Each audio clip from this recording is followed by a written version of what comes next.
আদম থেকে ঈসা পর্যন্ত লাখের উপর নবী এই দুনিয়ায় এসেছেন। সকল নবীর উম্মতের উপর আল্লাহর আখিরি নবী মুহাম্মদ সাল্লাল্লাহু আলাইহি সাল্লামের মর্যাদা শ্রেষ্ঠ। সুবহানাল্লাহ বলেন।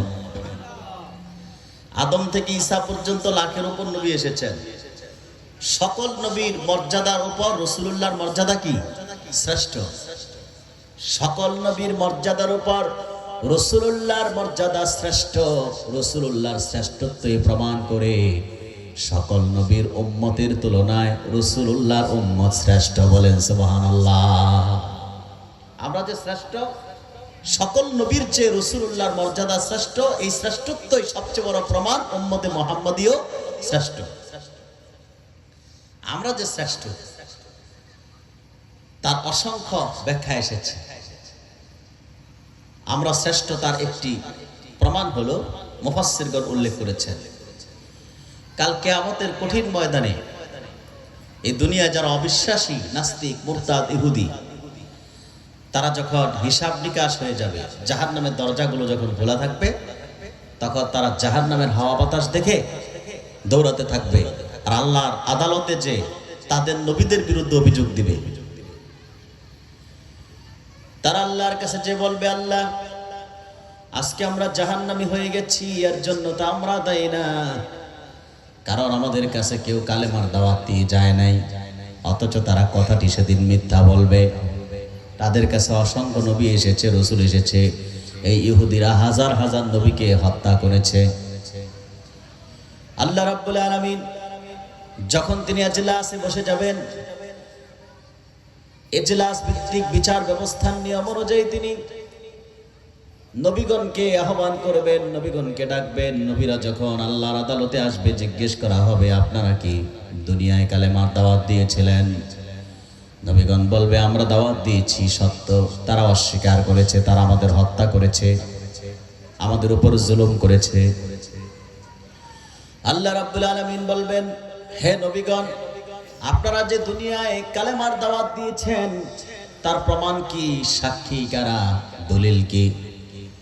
সেই দিন পূর্বের সকল নবী আল্লাহর আদালতের সামনে দাঁড়িয়ে বলবে, আল্লাহ দুনিয়ায় যে আমরা দ্বীনের প্রচার করেছি, কালেমার প্রচার করেছি, তার সবচেয়ে বড় সাক্ষী তোমার হাবিবের উম্মত, উম্মতে মুহাম্মাদী। হাসরের ময়দানে আল্লাহর আদালতে নবীগণ দাঁড়িয়ে উম্মতে মুহাম্মাদীকে সাক্ষী বানায় দিবেন। আমরা যে কাল কিয়ামতে নবীগণের পক্ষে সাক্ষী হব, সেই কথা আল্লাহ রাব্বুল আলামিন কোরআন শরীফে তুলে ধরেছেন। আল্লাহ রাব্বুল আলামিন বলেন, وَكَذَلِكَ جَعَلْنَاكُمْ أُمَّةً وَسَطًا لِتَكُونُوا شُهَدَاءَ عَلَى النَّاسِ وَيَكُونَ الرَّسُولُ عَلَيْكُمْ شَهِيدًا। হে উম্মতে মুহাম্মাদী, তোমাদেরকে আমি মধ্যপন্থী উম্মত হিসেবে প্রেরণ করেছি, অর্থাৎ ন্যায়পরায়ণ জাতি হিসেবে তোমাদেরকে পৃথিবীতে পাঠিয়েছি, যেন তোমরা হাসরে সাক্ষী হয়ে যেতে পারো পূর্বের লাখের উপর নবীদের পক্ষে, সত্যের পক্ষে সাক্ষী দিতে পারো। বলেন সুবহানাল্লাহ। আমরা সাক্ষী হব, এটাই আমাদের শ্রেষ্ঠত্ব প্রমাণ করে। আমরা শ্রেষ্ঠ তার ব্যাখ্যা দিতে যে মুফাসসিরিনে কেরাম উল্লেখ করেছেন, হযরত মুসা আলাইহিস সালাম আল্লাহর কাছে তাওরাত কিতাব পড়ে একটি উম্মতের সন্ধান পান। একটি উম্মতের সন্ধান পেলেন হযরত মুসা আল্লাহর কাছে একদিন দোয়া করলেন, হে আল্লাহ, তাওরাত কিতাব পড়তে যে এমন একটি উম্মতের সন্ধান পাই যারা একটি নেক কাজ করলে 10টি নেকি তাদেরকে দেওয়া হয়, একটা ভালো কাজ করলে 10টা ভালো কাজের সওয়াব দেওয়া হয়। সুবহানাল্লাহ। এটা আমাদের আছে না নাই? হযরত মুসা তাওরাত এটা পেয়েছেন। হযরত মুসা আল্লাহর কাছে প্রার্থনা করেন, আল্লাহ ওই দামি উম্মতটা আমারে দিয়ে দাও যারা একটা নেক কাজ করলে 10টা নেক কাজের সওয়াব হয়। আল্লাহ রাব্বুল আলামিন হযরত মুসাকে উম্মতের পরিচয় জানায় দিলেন, মুসা তুমি তাওরাতে যে উম্মতের সন্ধান পেয়েছো, এরা যেন তেন কোন নবীর উম্মত না, এরা হলো আমার আখিরি নবী মুহাম্মদ সাল্লাল্লাহু আলাইহি সাল্লামের উম্মত, উম্মতে মুহাম্মাদী। তোমার দরখাস্ত কবুল করা হবে না। হযরত মুসা আরেকদিন আল্লাহর কাছে দোয়া করলেন, হে আল্লাহ, তাওরাত কিতাব পড়তে যে এমন একটি উম্মতের সন্ধান পেয়েছি যাদের শেষ ব্যক্তি দাজ্জালকে হত্যা করবে, সারা দুনিয়ায় কোরআনের হুকুমত প্রতিষ্ঠিত করবে, আল্লাহর হুকুম প্রতিষ্ঠা করবে। এই দামি উম্মতটা আমার উম্মত বানায় দাও। আল্লাহ রাব্বুল আলামিন বলেন হাবিব, আল্লাহ রাব্বুল আলামিন বলেন মুসা, তুমি যেই উম্মতের সন্ধান পেয়েছো এরা যেন তেন কোনো নবীর উম্মত না, এরা হলো আমার আখিরি নবী মুহাম্মদ সাল্লাল্লাহু আলাইহি সাল্লামের উম্মত, উম্মতে মুহাম্মাদি। অর্থাৎ দাজ্জালকে হত্যা করবে রাসূলুল্লাহর উম্মতের শেষ ব্যক্তি হযরত ঈসা। সুবহানাল্লাহ।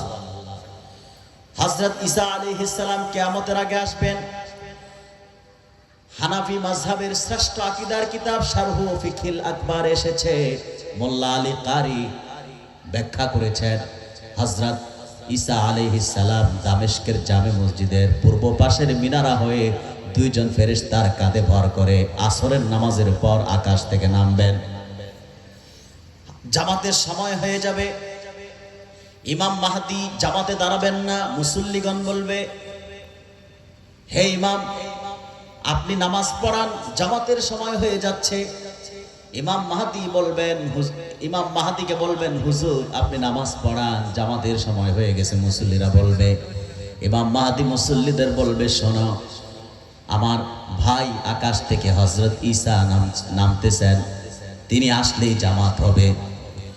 দেখা যাবে পূর্ব পাশের মিনারা হয়ে হযরত ঈসা আকাশ থেকে দুনিয়ায় অবতরণ করেছেন। হযরত ঈসা যখন মসজিদে দামেস্কের জামে মসজিদে প্রবেশ করবেন, ইমাম মাহদি হযরত ঈসাকে নামাজ পড়াবার জন্য আরজ করবেন। হযরত ঈসা বলবেন, আজকে আমি নামাজ পড়াবো না, ইমামতি করব না, কেননা এই উম্মতের ইমাম হিসেবে আমি আসি নাই, আপনি ইমাম হিসেবে এসেছেন, আপনি নামাজ পড়ান।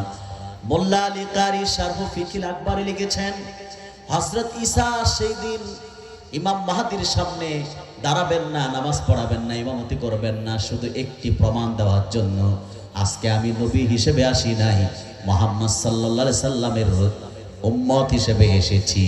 শুধু এই কথার প্রমাণ করার জন্যে রাসূলুল্লাহর উম্মত ইমাম মাহদির পিছনে হযরত ঈসা ইক্তেদা করবে। আমরা শ্রেষ্ঠ। হযরত মুসা আলাইহিস সালাম যে আল্লাহর কাছে দরখাস্ত করলেন, উম্মতের শেষ ব্যক্তি দাজ্জালকে হত্যা করবে, দাজ্জালকে হযরত ঈসা হত্যা করবেন, ইমাম মাহদি হযরত ঈসা মিলে দাজ্জাল হত্যা করবেন, সারা দুনিয়ায় ইসলামী খেলাফত প্রতিষ্ঠিত করবে। ঠিক কিনা? ইসলামী খেলাফত সারা পৃথিবীতে প্রতিষ্ঠিত করবে।